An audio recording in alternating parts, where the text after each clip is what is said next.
How to respond to controversial, appalling and blasphemic cartoons. Today we read A Plea for Humor by the Israelian cartoonist Amitai Sandy.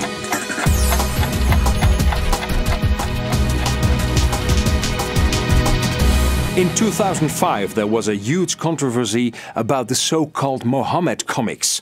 As an exercise in free speech, the Danish newspaper Jyllands-Posten ran 12 caricatures of the Islamic Prophet. And of course some people didn't like them, but in general it was not a big problem in Europe.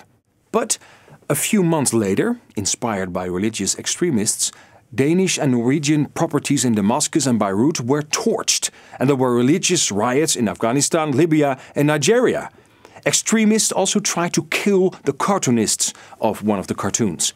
There were a lot of debates both in the West and in the Arab world. Is it your right to provocate somebody else's beliefs with cartoons, to make jokes about religion? The fiercely Islamic Iranian newspaper Hamshari started a whole new front in this debate by starting up its own cartoon contests. Who can make the most anti-Semitic cartoon, anti-Jew? It was of course an attempt to provocate the Western media. But when Israelian cartoonist Amitai Sandy and screenwriter Eyal Zusman, both of Jewish descent, heard about this anti-Semitic contest, they decided to organize their own anti-Semitic caricature contest. They said, we'll show the world we can do the best, sharpest, most offensive Jew-hating cartoons ever published. No Iranian will beat us on our home turf.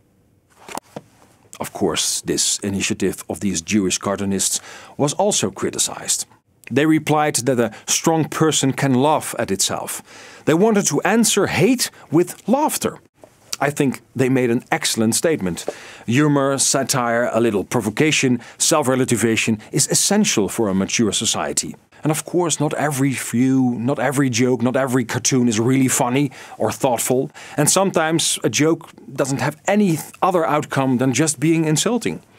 Well, so contradict them then. Speak your mind, your heart, give your view. And don't be provocated by every word. Sometimes it's better to shrug your shoulder. But don't get violent. I would say, if you can't laugh about yourself, you prove you have not been joked about enough. Amitai Sandy, an interesting stance on the freedom of speech and humor. I wish you many free thoughts.